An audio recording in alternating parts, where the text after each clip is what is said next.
आज तुम्हारे पास एक स्टोरी लेकर आया हूं, एक ऐसे बच्चे आयुष की जिसकी हालत एकदम तुम्हारे जैसी थी। 10th तक अच्छा बच्चा, या 10th के बाद उसने जेई का सपना देखा, शुरू के कुछ महीनों में बहुत अच्छी पढ़ाई करी, फिर डिस्ट्रैक्शन में फंसकर इधर उधर उसका ध्यान भटक गया और उसने अपने 11th के 8 महीने वेस्ट कर लिए। पर उस 11th वेस्टेड वाली सिचुएशन से उसने ऐसा कमबैक मारा। ये एक स्टोरी नहीं है, ये बेटा तुम्हारा भी फ्यूचर है अगर तुम चाहोगे तो। आज मैं आपको उसकी पूरी स्ट्रैटेजी बताने वाला हूं कि कैसे उसने अराउंड इसी टाइम से अपने कमबैक की कहानी लिखनी शुरू करी। क्या उसका माइंडसेट था, क्या उसकी स्ट्रैटेजी थी, क्या उसकी दिनचर्या, टाइम टेबल, जो भी तुम उसको बोलो, क्या उसका स्टडी रूटीन था, एक एक चीज बेटा बताऊंगा। सबसे पहली चीज जो उसने करी, no looking back. Sir no looking back क्या है? उसने रोना पीटना छोड़ दिया। भाई मैंने इतने टाइम वेस्ट कर दिया, मेरे पेरेंट्स ने मेरे ऊपर इतने रिसोर्सेज लगाए हैं, वापस गुजरा हुआ टाइम कोई नहीं ला सकता।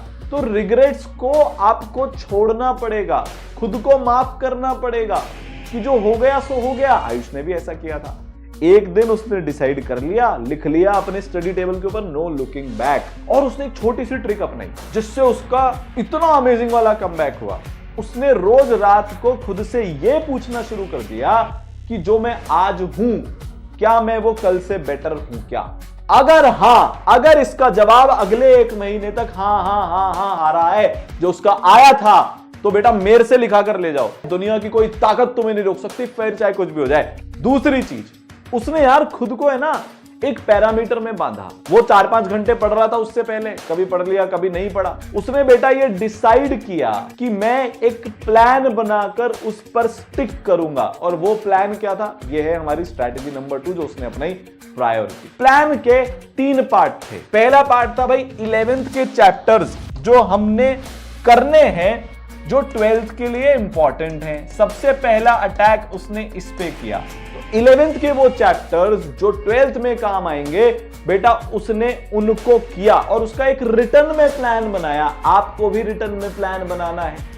दूसरी जो उसने स्ट्रैटेजी अपनाई, उसकी स्ट्रैटेजी थी कि मेरे को फर्स्ट मंथ ऑफ कमबैक में 70 आवर्स पर वीक तक जाना है।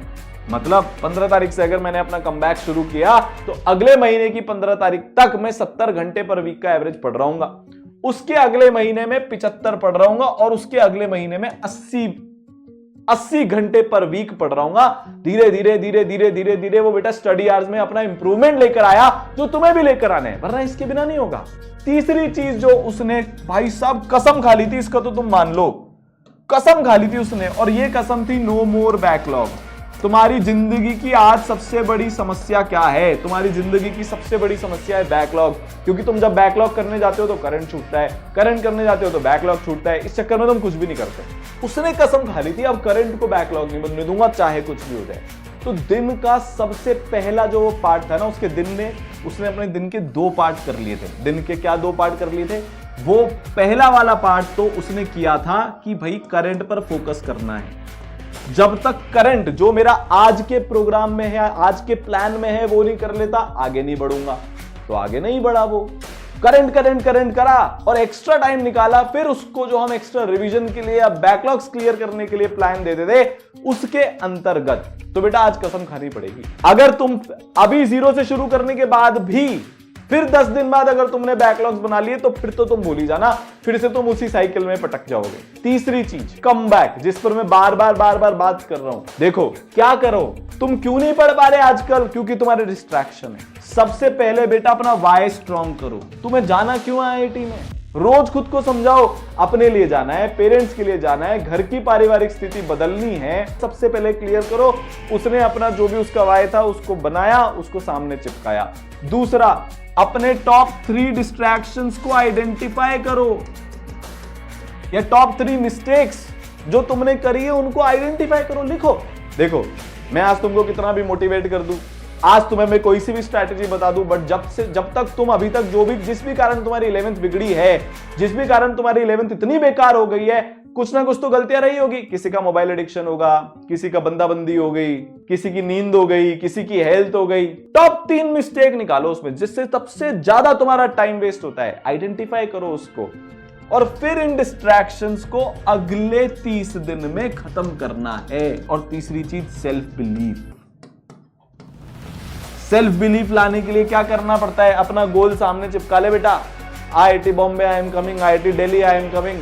रोज खुद से बोलना पड़ता है कि मैं कर सकता हूं, दुनिया आकर नहीं बोलेगी। तुम किसका इंतजार कर रहे हो? एक बात मेरे को बताओ, तुम किसका वेट कर रहे हो कि कोई आएगा, पीठ थपथपाएगा, तुम्हें प्यार से सर पर हाथ फेरेगा कि बेटा तू कर सकता है? कोई नहीं आएगा, किसी को नहीं मतलब। माँ बाप है तुम्हारे और मेरे जैसे टीचर है, बस इसके अलावा किसी को नहीं मतलब। खुद से करना पड़ता है, खुद को समझाना पड़ता है, खुद का दोस्त बनना पड़ता है।